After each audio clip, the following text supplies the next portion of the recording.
دلوقتي وصلنا لاخر مرحله هعملها في دول. البانيه طبعا ليه تنظيف تاني، والفرخه اللي هي القطع يعني اللي هي على بعضها برضو بنضفها بنفس الطريقه، بس البانيه هوريكم طريقته بعمله ازاي.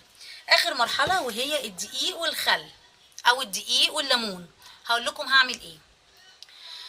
همسك الدقيق كده وامسك قطعه قطعه ادعكها بيه، خصوصا الحتت اللي فيها الجلد ما شلناهوش منها، جلد وتحت الجلد كمان، ده هينزل اي حاجه مزحلقه جوه الفراخ. تمام، بصوا كده هدعكها كده، اي زفاره في الجلد انسي هتروح، تحت الجلد كمان هندعكها. ودي هسيبها مثلا هنقول 10 دقايق. بصوا الحته اللي فيها الجناح بتاعت الجناح هدعكها كده، والجناح من ورا يا جماعه الحته دي بيبقى فيها جزء اصفر كده برضو بالدقيق. الدقيق بقى بينزل الزفاره ما اقولكمش.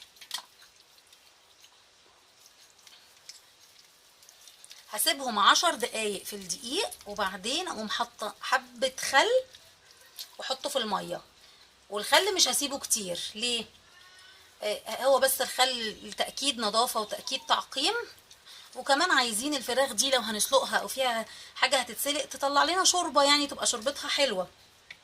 بس احنا خلصنا من اي حاجة مشبوه فيها يعني او مشتبه فيها يعني.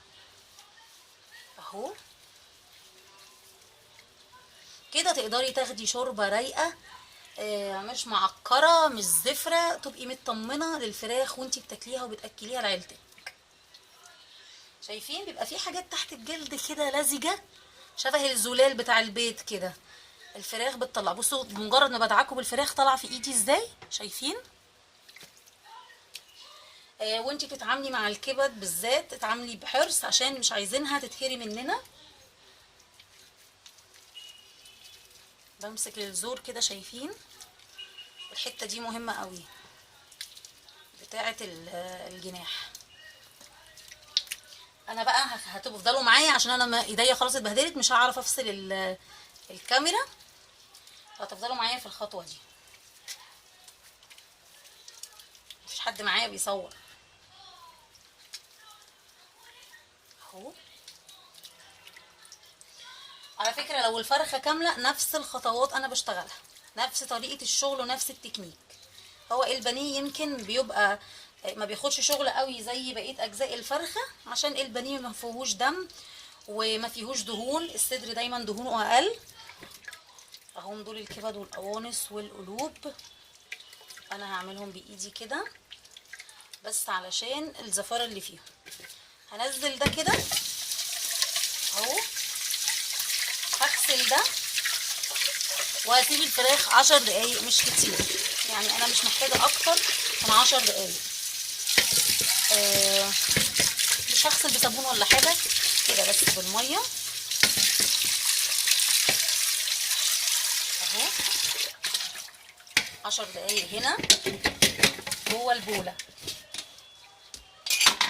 تمام. هنشتغل دلوقتي في البانيه. البانيه اللي عندي اهو في البوله، هشطفه بس كده بميه. زي ما اتفقنا ان البانيه ما فيهوش يعني دهون ولا حاجه عشان ده الصدر، بس هنشطفه كده مطرح ايه التقطيع والسكينه بتاعت الراجل وايده كده. نزل برده ميه مش نظيفه يعني ميه معكره كده. هعمل ايه؟ البانيه اللي هحط خطوه الملح والدقيق في خطوه واحده. تمام اهو كده الملح وادي الدقيق مش كتير، وهدعك بيهم البانيه كده اهو.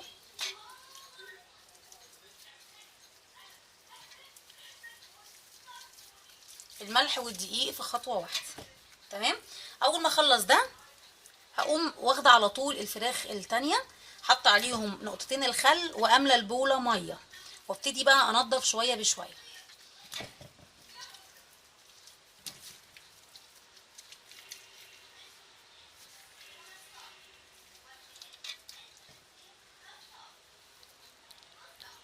اهو حطيت الفراخ في البوله تاني ونقعتها في ميه، وبس هحط نقطتين 3 خل مش كتير وهشتغل فيها على طول. مش هسيب الخل علشان كمان طعم الفراخ ما يغيرش. تمام اهو. شايفين الدقيق؟ عايزه اقول لكم الفراخ من دلوقتي بتزيق في ايدي، من قبل ما ادعكها من دلوقتي بتزيق في ايدي، من قبل ما احط الخل. انا غسلت خلاص المصفى اللي انا بحط فيها، وهنبتدي يلا بينا نشتغل بقى واحده واحده. بصوا بدعك كده ايدي، بنزل اي حاجه اهي. الفراخ بتزيق. بصوا بعمل كده، الخطوه دي مهمه قوي. اي حاجه تحت الجلد، ثواني الكاميرا مش موضحه قوي.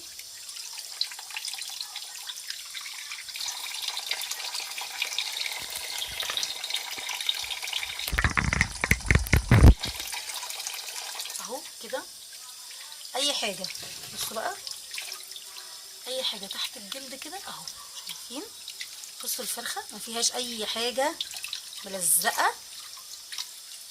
بصوا بتزيق، يعني انتوا لو معايا هتحسوا بيها بتزيق اهي. نشيل كمان كل بواقي الدقيق كده. الورك عايزه اوريكم جزء من هنا الجناح اهو. شايفين؟ فاكرين الحته اللي احنا اتكينا عليها دي اهي كده، بتك عليها كده اهي. وهنا بنزل كل بواقي الدقيق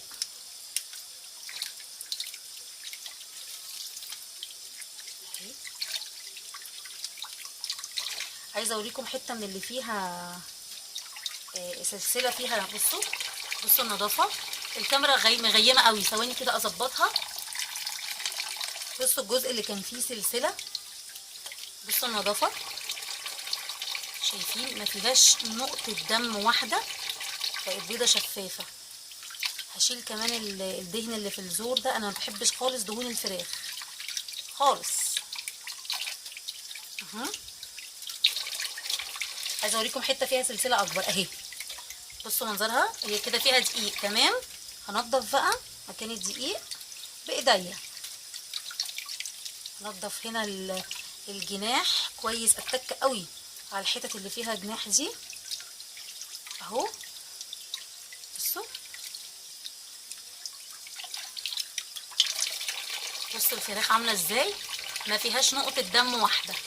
ده دقيق ده اهو. هنضفه تاني، مجرد ما اركز عليه الميه وبايدي كده بسهوله بيطلع. وكده انا اكون نضفت الفراخ بتاعتي ومطمنه جدا جدا لنظافتها. هكمل بقيه الفراخ اهو. بصوا ما فيهاش اي زحلقه، بصوا ما فيهاش. عارفين تحت الجلد بيطلع حاجات كده بتبقى مقرفه شويه، مع الدقيق كله نزل اهو. هكمل بقيه الكميه بتاعتي وارجع اوريكم البانيه بقى شكله ايه، وبكده نكون خلصنا الفراخ بتاعتنا كلها.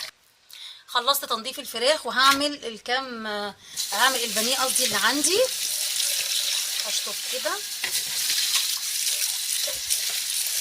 عشان بس النضيف هحطه هنا.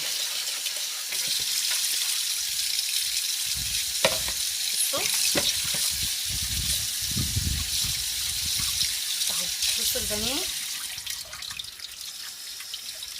بس نزلنا منه اي زفاره واي حاجه انا شاكه فيها. خلاص تمام كده. انا بكده ده دقيق اهو يا جماعه اهو، يعني لازق في الانسجه بتاعه الفراخ. انا بكده اطمنت الفراخ بتاعتي ونضفتها. شايفين البوله شكلها ايه؟ البوله دي اهي كده، دي فيها كل الفراخ بتاعتي اهي. شايفين؟ نضيفه وزي الفل زي الفل، ما فيهاش اي حاجه. بكده انا اكون وريتكم طريقتي. اسفه لو طولت عليكم، بس حبيت اوريكم كل التفاصيل اللي انا بعملها، طريقتي كامله. واستنوا فيديو جديد زي ما قلت لكم، هنشوف هنظبط الفراخ دي ازاي، وانا بدخلها في الاكل ازاي، وبعمل ايه في تنظيم وجبات من الاكل من الفراخ. يلا استناكم في فيديو جديد. باي باي.